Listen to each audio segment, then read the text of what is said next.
वैशाख महीने की पूर्णिमा को बुद्ध पूर्णिमा के रूप में मनाया जाता है।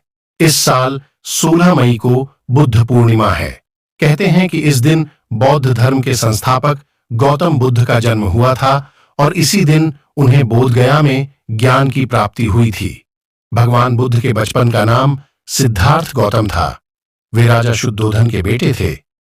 एक बार उन्होंने कुछ ऐसा मंजर देख लिया जिसके बाद वे अपनी पत्नी, बच्चा, राजपाट, धन दौलत सब छोड़कर सन्यासी बन गए।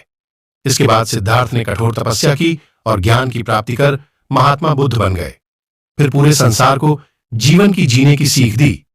सिद्धार्थ का जन्म लुम्बिनी, वर्तमान नेपाल में हुआ था। उनके पिता का नाम राजा शुद्धोधन और माता का नाम माया था। सिद्धार्थ के जन्म के बाद ही उनकी मां का देहांत हो गया। कहते हैं कि एक तपस्वी ने शुद्धोधन को बताया था कि सिद्धार्थ बड़ा होकर महान आत्मा बनेगा और पूरे जग का कल्याण करेगा।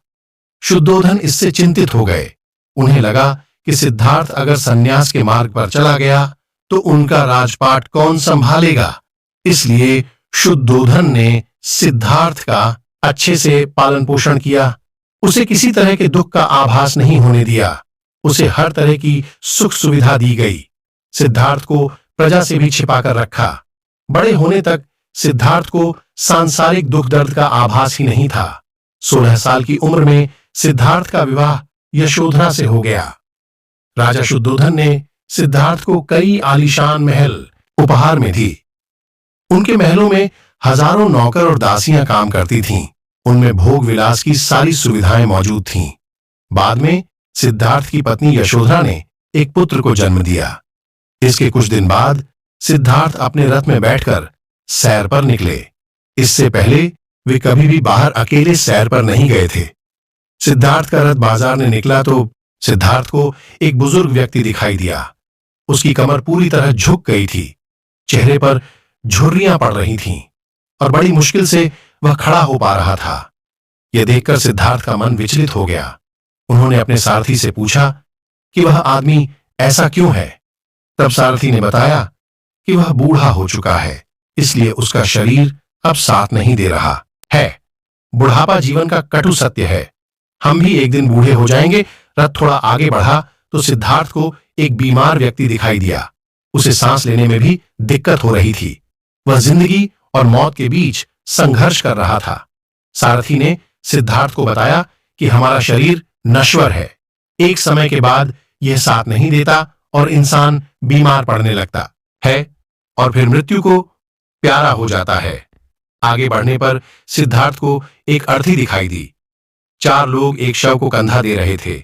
उनके पीछे कुछ लोग चल रहे थे जो विलाप कर रहे थे।